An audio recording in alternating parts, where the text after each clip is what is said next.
क्या नाम हुआ आपका पूरा? अनीता यादव मेरा नाम हुआ। 90 के समय में मैं 11 साल की थी लगभग, और मैं यादव समाज से आती हूँ। और यादवों का जो आतंक था उस समय, या यादवों को नहीं कहिए, किसी समाज को, जाति को नहीं मैं कर रही हूँ, जो आरजेडी के लोग थे और उनका जो हर गली में मोहल्लों में उनका जो गुंडागर्दी चलता था, वो मैं बचपन में थी तो देखती थी कि हमारे सीनियर जो महिलाएं हैं वो 5-6 बजे के बाद निकलती नहीं थी। जब निकलती थी तो बहुत तरह की उन पर फप्तियाँ कसी जाती थी और कुछ भी उस समय होता था। तो जिस तरीके से बिहार में आरजेडी के जितने समर्थक हैं या उनके नेता हैं, उनका तो ये मानना है कि बिहार के जितने यादव समाज की, चाहे महिला हो, पुरुष हो, बच्चे हो, उनका एकाधिकार है आरजेडी मतलब यादव और यादव मतलब आरजेडी। यादव कोई थोड़ी बंधुआ मजदूर है किसी पार्टी का।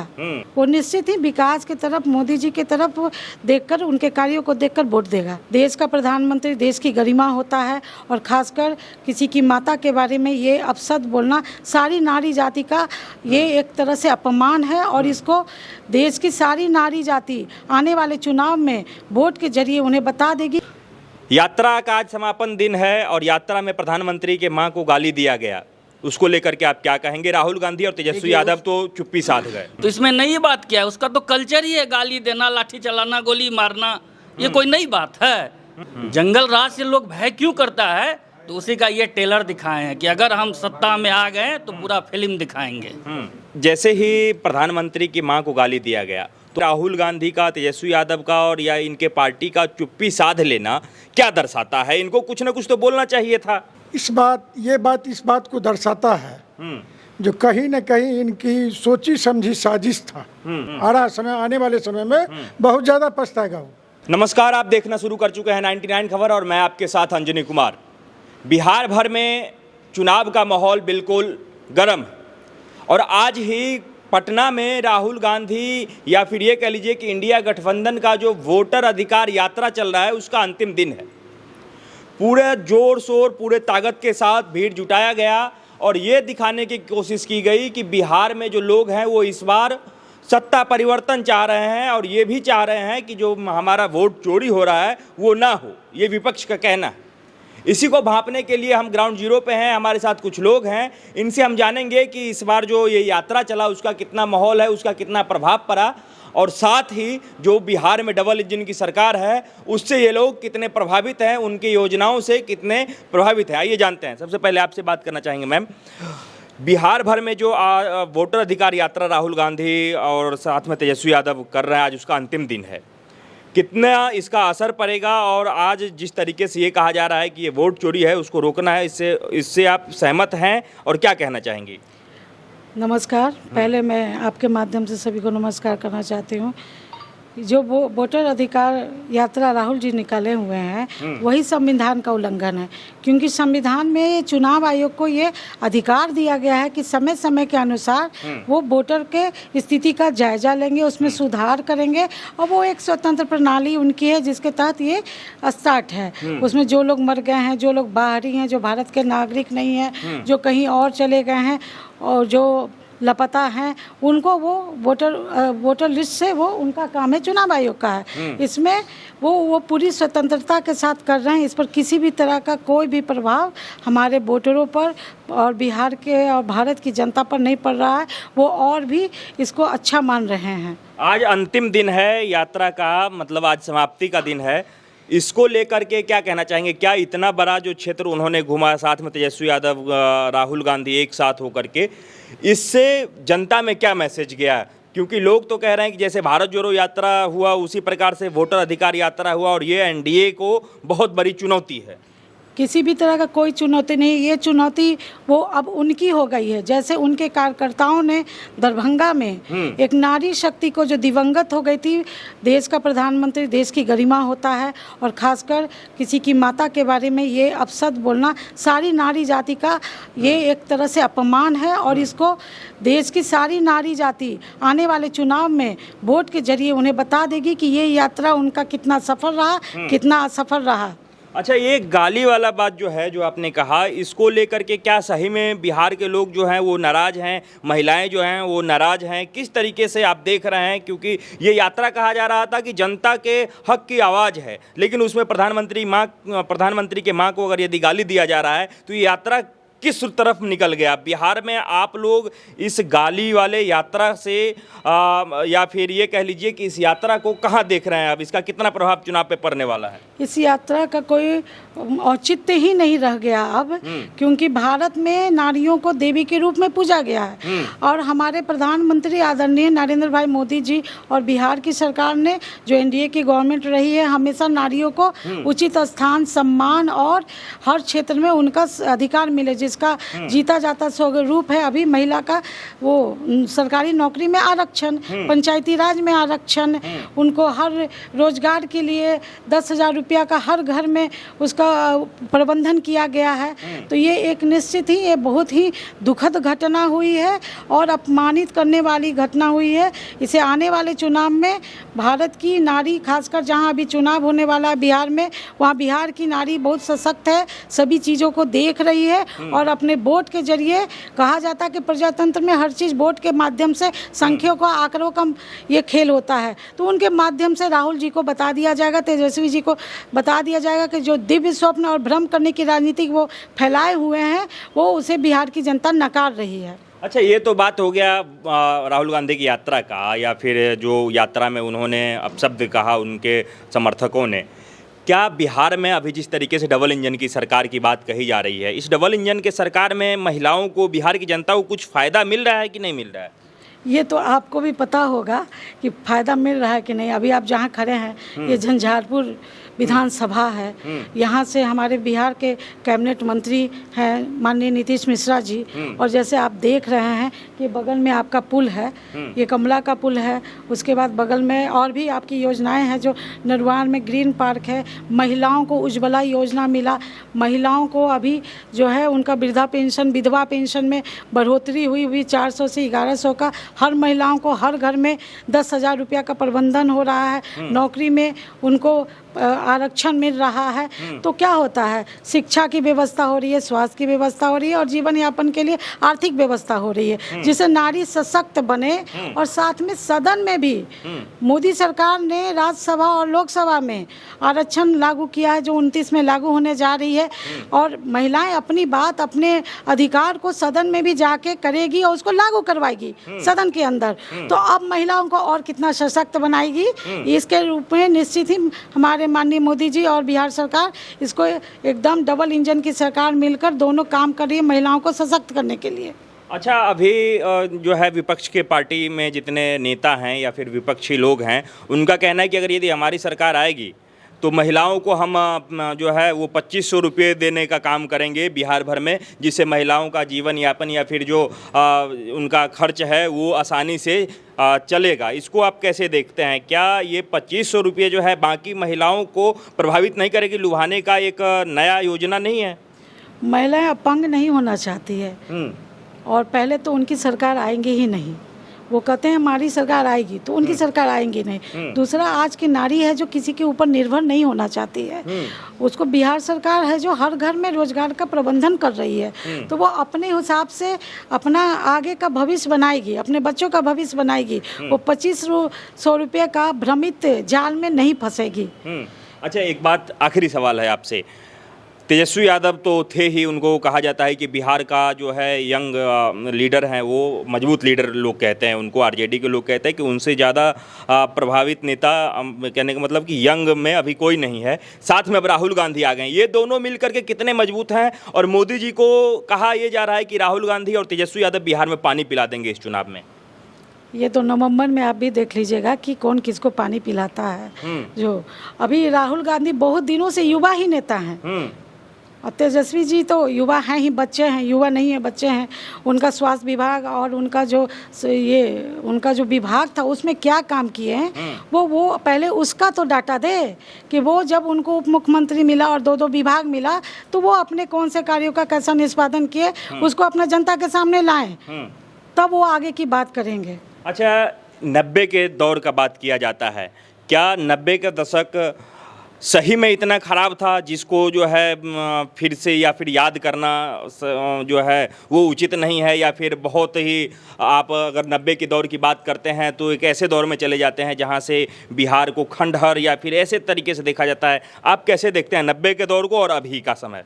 90 के समय में मैं 11 साल की थी लगभग, और मैं यादव समाज से आती हूँ। और यादवों का जो आतंक था उस समय, या यादवों को नहीं कहिए, किसी समाज को, जाति को नहीं मैं कर रही हूँ, जो आरजेडी के लोग थे और उनका जो हर गली में मोहल्लों में उनका जो गुंडागर्दी चलता था, वो मैं बचपन में थी तो देखती थी कि हमारे सीनियर जो महिलाएं हैं वो 5-6 बजे के बाद निकलती नहीं थी। जब निकलती थी तो बहुत तरह की उन पर फप्तियाँ कसी जाती थी और कुछ भी उस समय होता था। उनके लोग हैं जो दुकान से सामान उठाकर और घर में लेके चले जाते थे। उनकी बेटी की शादी में क्या हुआ पूरा दुनिया जानता है। अलंकार का सारा ज्वेलरी चला गया, मारुति का सारा गाड़ी को उठा लिए। तो इस तरह से आप देख रहे हैं कि वो क्या स्थिति थी, वो अराजक की स्थिति थी। चरवाहा विद्यालय खोले, उसमें कौन पढ़ रहा है आज? ये बताया जाए। उसमें नौकरी के बदले, जमीन के बदले नौकरी मिल रहा है, तो वो जमीन आज लौटाइए ना। सब लोग आरोपित करके कर रहे हैं। ये हमें लगा, आपने कहा कि आप यादव समाज से आती हैं, क्या नाम हुआ आपका पूरा? अनीता यादव मेरा नाम हुआ। तो जिस तरीके से बिहार में आरजेडी के जितने समर्थक हैं या उनके नेता हैं, उनका तो ये मानना है कि बिहार के जितने यादव समाज की, चाहे महिला हो, पुरुष हो, बच्चे हों, उनका एकाधिकार है आरजेडी मतलब यादव और यादव मतलब आरजेडी। तो आप फिर मतलब आपका ट्रैक अलग क्यों है? मेरा ट्रैक अलग नहीं है। हम लोग भी अब, यादव समाज में पहले शिक्षा का अभाव था तो वो चीज़ों को नहीं समझते थे।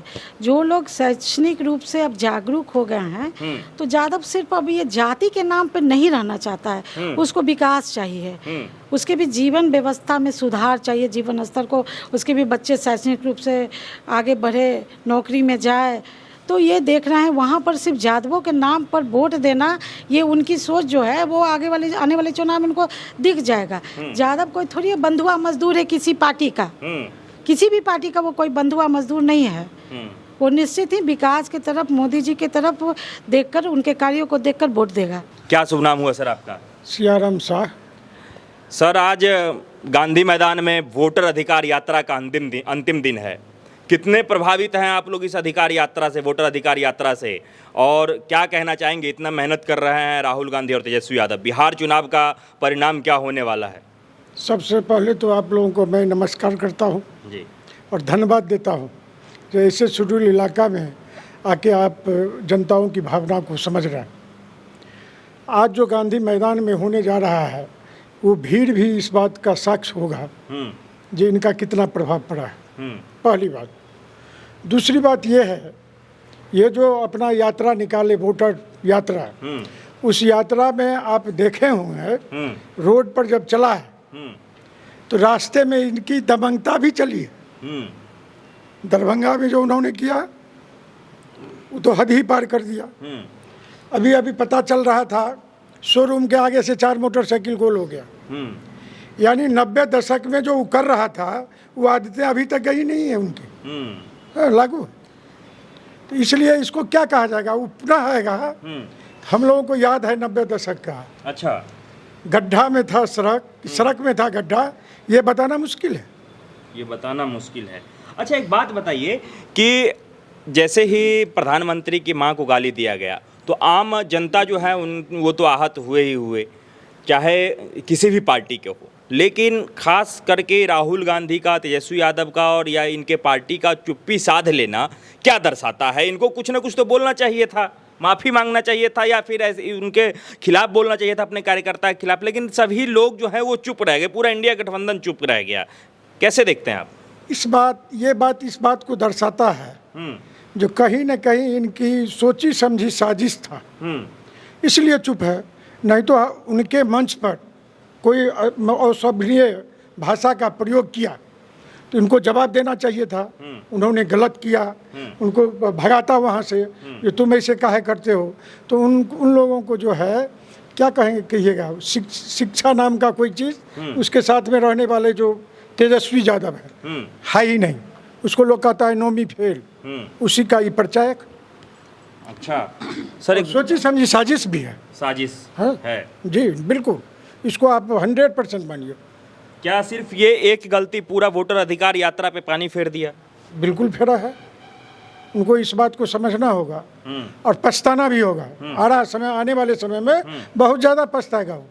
अच्छा, आप मानते हैं कि वोटर अधिकार यात्रा जो है, वोट चोरी का जो आरोप लगा, ये एकदम सफल यात्रा है बिहार भर में, इससे लोग जो हैं पूरा सत्ता के खिलाफ जा रहे हैं? वो फेल हो गया है, उनका वोटर यात्रा फेल हुआ है। आप एक चीज़ बताइए, चुनाव आयोग उनसे 5 क्वेश्चन पूछा है ना, क्यों नहीं जवाब दे रहा है? चुनाव आयोग स्पष्ट रूप से 5 सवाल पूछा उनसे, जो हमको ये अधिकार करना चाहिए, देना चाहिए कि नहीं देना चाहिए, तो उसका कटाक्ष करना चाहिए जो आपका ये सवाल गलत है, क्यों नहीं किया? अच्छा सर, चुनाव जब नज़दीक है तो ऐसे में हम लोगों को जो योजनाएं हैं जो सरकार चला रही हैं, डबल इंजन का सरकार कहा जाता है, उन योजनाओं पे थोड़ा सा बात कर लेना चाहिए। आप लोगों के लिए ऐसा कौन सा योजना है जनता के लिए जिससे आप लोग ज़्यादा प्रभावित हैं, जिससे आप लोगों को ज़्यादा लाभ मिलता है? ऐसा कौन सा योजना है? मैं आपको बता देना चाहता हूँ, बिहार में नहीं पूरे हिंदुस्तान में कोई ऐसा परिवार नहीं है जिसमें एनडीए की सरकार एक भी परिवार न छूटा हो। एक लाभ नहीं, 3 लाभ, 4 लाभ पर परिवार को मिला है। आपके परिवार को आपको क्या मिल रहा है? अब जैसे आप ये देख लिए, 125 यूनिट बिजली फ्री है, अंत्योदय का माल मिल रहा है, 5 किलो हर एक परिवार को अनाज मिल रहा है। वो आपको इसको मान लीजिए किसान सम्मान निधि मिल रहा है, तो ये तो हमको मिल रहा है। हमारे समाज में और से ज़्यादा है, आयुष्मान कार्ड है जो 5 लाख तक का इलाज फ्री हो रहा है। आज से पहले 15 वर्ष पहले जिस आदमी को कैंसर जैसी बीमारी होता हो गरीब परिवार में, वो जीता नहीं था, वो पैसे के अभाव में इलाज नहीं कर पा रहा था। मोदी जी के आने के बाद आयुष्मान कार्ड बना और गरीब आदमी भी अपना इलाज करवाता है आयुष्मान कार्ड के तहत, और कैंसर जैसे बीमारी का भी इलाज संभव है। यही है मोदी जी का सरकार, यही है एनडीए का सरकार, यही है नीतीश जी का सरकार। तो आप लोग पूरा खुश हैं इस सरकार से? बिल्कुल खुश है। खुश नहीं है, ऐसी सरकार को रहना आवश्यक है। तो तेजस्वी यादव तो ये कह रहे हैं, और जो बाकी के पार्टी हैं जो अभी इस बार चुनाव भी लड़ने वाले हैं, प्रशांत किशोर की पार्टी है, उन लोगों का कहना है कि ये सारा योजना तो हम लोग लाने वाले थे, ये सारा कॉपी कर लिए हैं डर से। ये डर है विपक्ष का। नहीं भाई साहब, हम एक चीज़ कहना चाहेंगे आपसे। एक चीज़ बताइए, वो कह रहा है वोटर चोर एनडीए को। यदि वो वोटर कट रहा है और सही वोटर कट रहा है, फिर अब उसके पेट में दर्द क्यों उठ रहा है? आप एक हम लोगों के देहाती कहावत में है, खिसियानी बिल्ली खंभा नोचे। यही स्थिति है उनका। वो खिसियानी बिल्ली खंभा नोच रहा है दोनों। उसको लग रहा है जो अब हमारी पत्ता साफ है, इसलिए ऐसा उसका पेट में उनको पूर्ण रूप से दर्द कर रहा, जो अब हम कहीं का नहीं है। क्या नाम हुआ सर आपका? सत्यनेश्वर प्रसाद कुशवाहा। कैसे देख रहे हैं कुशवाहा जी इस चुनाव को, क्या होने वाला है? लोग तो कह रहे हैं कि बिहार में अभी से जो है इस बार परिवर्तन का धमक सुनाई दे रहा है राहुल गांधी और तेजस्वी यादव का मेहनत को लेकर के। परिवर्तन का धमक तेजस्वी और राहुल गांधी की वजह से नहीं हो रहा है, हमारे विकास का कार्य इस गति से हो रहा है और उनकी जो व्यवस्था बनी हुई है उसमें परिवर्तन दिख रहा है, तो इसकी धमक दिख रही है। और ये धमक और आगे भी दिखेगी जब फिर से पुनः हमारी समर्थित सरकार एनडीए की सरकार बिहार में स्थापित होगी और केंद्र में हमारे प्रधानमंत्री नरेंद्र मोदी जी की व्यवस्था है ही, तो इस दोनों की सरकार होगी तो फिर से नई परिवर्तन और आगे दिखेगी। विकास परिवर्तनशील है, ये प्रक्रिया है, वह चलती रहेगी। अच्छा सर, एक चीज़ हम जानना चाहेंगे कि ये जो यात्रा चला इसका कितना प्रभाव देखने को मिलेगा, क्योंकि लोग तो कह रहे हैं कि ये इतना प्रभावशाली यात्रा है वोटर अधिकार यात्रा, जिसमें एक नारा दिया गया कि वोट चोर गद्दी छोड़। तो इसमें आप लोग जो हैं वो कैसे देख रहे हैं इस यात्रा को, और कितने जो हैं वो, क्योंकि इधर से भी यात्रा गई थी और आज समापन है, तो इसको लेकर के क्या कहना चाहेंगे आप? देखिए, सबसे पहले अभी जो वोटर लिस्ट जो सुधार हो रही है, इसमें वोट का अधिकार ही सुनिश्चित हो रही है। सबसे पहले जो 2020 में वोटर नहीं थे और 21, 22, 23, 24, 25 में क्रमशः वोट देने का अधिकार प्राप्त किए हैं, उसका नाम सही जगह परिवार सह आ जाए। दूसरा, हमारे यहाँ परिवार बढ़ाने का जो व्यवस्था है, एक नवजात जो बने हैं वोटर, दूसरा हमारे परिवार में नवविवाहिता आती है दूसरे जगह से, तो वह यदि वहाँ वोटर होगी तो कहीं एक जगह होंगे, तो वहाँ नाम हटनी चाहिए और यहाँ जहाँ वो विवाह करके अपने परिवार निर्माण के प्रक्रिया में आए हैं वहाँ जुड़ना चाहिए। ये तो एक स्वाभाविक प्रक्रिया है प्रजातंत्री व्यवस्था का, ये तो होना तय था। दूसरा, हम भारत के नागरिक कहीं भी वोटर हैं तो हम भारत के नागरिक हैं, तो हम कई जगह हमारा नाम आ गया है, कोई महाराष्ट्र में है, दिल्ली में है और कोई यहाँ झंझारपुर में है, तो किसी एक जगह का नाम स्वतः कट जाएगा। तो अब वह उस कट गया होगा, उनका इच्छा है कि हमारा वोट हम झंझारपुर में ही गिराएं, तो उनसे पूछ करके यदि उसका नाम यहाँ हम फिर से संलग्न करके जुड़वा लेते हैं तो वहाँ का नाम वहाँ हटेगा। ये तो एक अपने व्यवस्था को सुधार करना है और जो सही वोटर है उसको सुरक्षित करना है, तो इसमें वोट चोरी क्या है ये हमको नहीं समझ। इतना हंगामा क्यों हो रहा है? जिसके पास अपनी चेतना नहीं है, जो प्रजातांत्रिक चेतना क्या होनी चाहिए, उसको हम क्या कर सकते हैं? राहुल गांधी कहते हैं कि हमने इतना बार कहा वोट चोर, गद्दी छोड़, फिर भी नरेंद्र मोदी चुप क्यों हैं? वो बोल क्यों नहीं रहे हैं? हमारी बातों को सुन क्यों नहीं रहे हैं? वो चोर है इसलिए नहीं बोल रहे हैं। यहाँ वोट चोरी थोड़ी हो रही है, वोट को बढ़ाने का प्रक्रिया हो रही है, शुद्धिकरण की हो रही है, तो उसमें जवाब क्यों देंगे? वोट चोरी होता तब ना कोई जवाब देते, जो भाई इतना चोरी हो गया FIR करो। चोरी होने के बाद कहीं FIR करते हैं तो इस पे प्रशासन कोई गतिविधि लेते हैं, लेकिन यहाँ चोरी तो हुआ ही नहीं है। जबरदस्ती आप अपनी कोई शब्दावली दे रहे हैं नया, ये प्रयोग कर रहे हैं, ये प्रजातांत्रिक व्यवस्था में ऐसे नहीं होता है। जनता उनका सारी बातें को देख रही है, क्या सही होनी चाहिए क्या नहीं होनी चाहिए। मैं एक बात और इसमें कहना चाहूँगा कि आप विगत जो 70 वर्ष में जो उनकी समर्थित और या उनके द्वारा सत्ता रही, जनताओं में क्या चेतना भरे हो।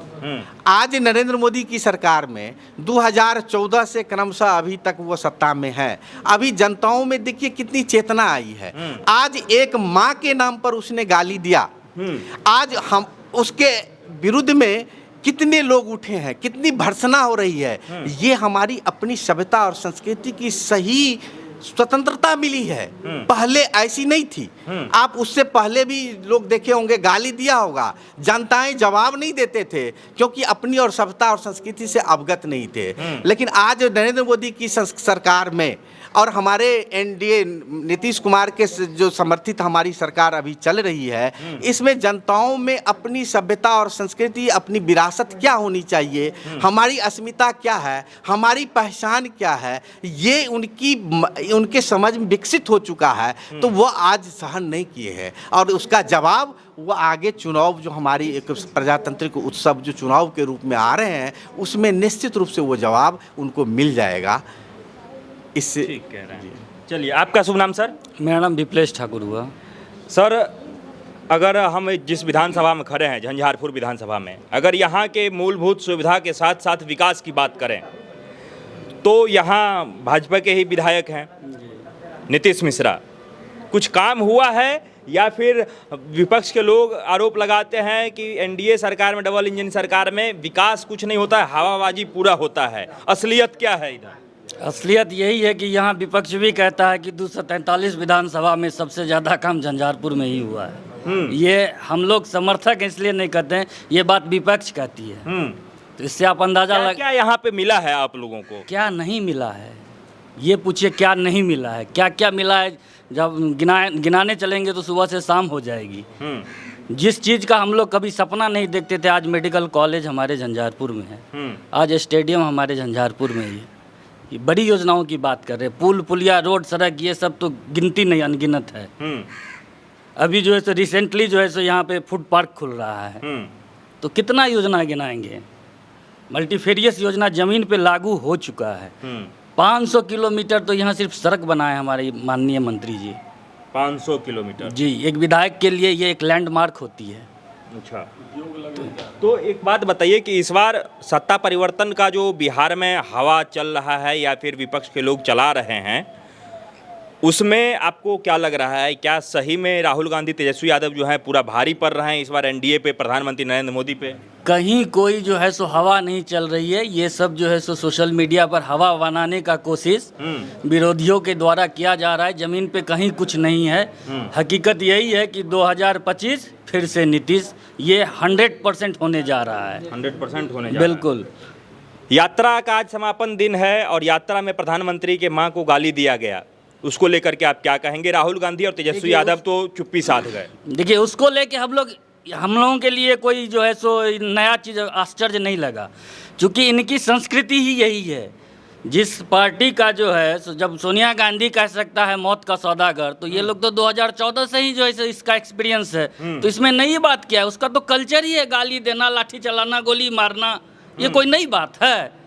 ये तो जिस कल्चर में जैसा जो है सो संस्कार मिलेगा वैसा वो अपना चरित्र दिखाएगा। ये जंगल राज पार्ट 2 का टेलर था, जो इसने जनता को अपने जो है सो इस यात्रा के दौरान दिखाया। कहीं पे किसी का बाइक छीन लिया, 7 गो बाइक वहाँ एजेंसी पे से उठ गया। कहीं किसी का दुकान उस दिन 1 दिन के लिए बंद किया था, दुकान लूट लिया।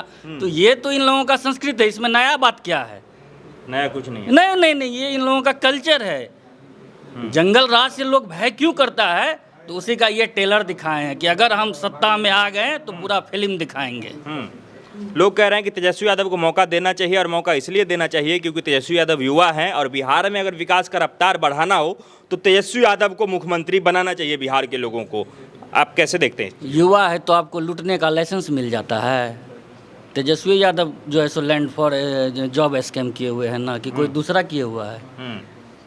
पहले वो अपना जो सो पाक साफ होके आए ना राजनीति में, उनके ऊपर जो कलंक लगा हुआ है पहले उससे निजात पाए ना। वो जातिवाद का राजनीति करते हैं, गाली का राजनीति करते हैं। और क्या हम लोगों का युवाओं का आइडल कैसा होगा? युवाओं का आइडल नीतीश कुमार है, युवाओं का आइडल नरेंद्र मोदी है। युवाओं ऐसे लोगों का आइडल राहुल गांधी भी हो सकते हैं। कैसे, किस आधार पे? जो सुबह कुछ और कहते हैं, शाम को कुछ और कहते हैं, रात को कुछ और करते हैं, उसको युवा आइडल? आज सोशल मीडिया का जमाना है, हर घर में जो है सो एंड्रॉयड सेट है, जनता जाग चुकी है। अब वो जमाना चला गया जब अभी कुछ दिन पहले कीर्ति झा आजाद जब कांग्रेस में थे तो बयानबाजी किए थे ना कि हम लोग कैसे वोट चोरी करते थे। उन्हीं के पार्टी का पूर्व सांसद कहता है कि वोट चोरी कैसे किया जाता था। तो अब जनता बहुत जाग चुकी है। ये सब कुछ नहीं चलने वाला है, ये सब हवाई है। इसका कहीं कोई ज़मीन पे कोई इम्पैक्ट नहीं है। कोई इम्पैक्ट नहीं। ठीक है सर, आपका शुभ नाम सर? जी, मेरा नाम रामाशंकर ठाकुर हुआ। तो रामाशंकर जी क्या करते हैं आप? जी, मैं सोशल वर्कर हूं और समाज में लोगों का मदद करता हूं। एक बात बताइए कि इस बार बिहार में किसकी सरकार चाहते हैं आप? बिहार में तो एनडीए का ही सरकार आएगा। जो विगत 20 सालों से विकास हो रही है बिहार में, उसको देखते हुए तो बिहार की जनता पुनः नीतीश कुमार को मौका देना चाहती है। बस 2 महीना है, 2 महीना के बाद रिजल्ट सबके सामने रहेगा कि क्या होगा नहीं होगा। लोग कह रहे हैं कि युवाओं के दुश्मन हैं ये एनडीए सरकार, युवाओं का दुश्मन मोदी सरकार। देखिए अंजलि जी, आपको जो हम बताते, युवाओं का अगर दुश्मन रहता तो विगत 6 महीना के अंदर 6 महीनाओं में देखिए टीचर का TRE 1, TRE 2, TRE 3 करवाई है। स्वास्थ्य विभाग में वैकेंट जो था सीट उस पर बहाली करवाई है। युवाओं को अगर पूरे देश में किसी एक राज्य में अगर सबसे ज़्यादा सरकारी नौकरी मिला होगा तो आप अथी उठा के देख लीजिए, जो उसमें बिहार प्रथम स्थान पे है। विगत 5 सालों में अगर किसी भी राज्य में युवाओं को सबसे ज़्यादा सरकारी नौकरी अगर कहीं भी मिला हो तो ये मेरा बिहार है। और ये हम गर्व से कह सकते हैं कि हमारे बिहार में युवाओं को रोजगार दिया जा रहा है। तो ये कहते हैं कि नौकरी तो तेजस्वी यादव ने दिया, तेजस्वी यादव नहीं होते तो युवाओं को रोजगार कहाँ मिलता? देखिए, आप भी समझदार हैं और एक कैबिनेट होती है और कैबिनेट के बॉस मुख्यमंत्री होते हैं। आप समझते हैं कि आपके परिवार में आपके पिताजी हैं, आपके पिताजी का अगर मर्जी ना हो तो आप थोड़े घर बना सकते हैं। जब तक वो जिंदा हैं तब तक आप कैसे घर बना लीजिएगा, कि उनका मर्जी चाहिए। जब मुख्यमंत्री जी का इच्छा नहीं रहेगा कि हमको रोजगार देना है तो उप मुख्यमंत्री कितना छटपटा लेगा। उप मुख्यमंत्री मतलब चुप मुख्यमंत्री, मुख्यमंत्री इज बॉस। मुख्यमंत्री चाहेंगे तभी रोजगार मिलेगा। और मुख्यमंत्री जी क्या चले गए तेजस्वी जी तब रोजगार नहीं मिला है? TRE 3 तो उनके जाने के बाद हुआ है। अगर ऐसा रहता तो चले जाते। तो कि हमारे डर से हुआ है क्योंकि हमारी सरकार आती करते, इसलिए ये सब हमारा सोचा समझा पहले से हम लोग सोच रहे थे और इन्होंने डर से अभी दे दिया। ये बात ठीक कहे हैं। वो इतना डराते हैं बिहार के जनता को, जो 20 साल से उनको मौका ही नहीं दिए हैं, क्योंकि उनका डर देख चुका है बिहार। उनके पिताजी जो थे उनका डर 90 से 2000 के दौर बिहार देख चुका है। तो उनका इतना बड़ा डर हो गया गया बिहार वासी को, जो गुंडा राज को वापस करना ही नहीं चाहते हैं। इसलिए डर से इनको जनता वोट ही नहीं देता है। तो कहेंगे ना डर से करता है, करे मुख्यमंत्री, करा धरा कुछ नहीं, हाथ धोया 12 आना, ये काम कर रहे हैं तेजस्वी जी। फिर चुनाव आएंगे, फिर 5 साल विपक्ष में बैठ के ऐसे ही हल्ला गुल्ला करते रहेंगे।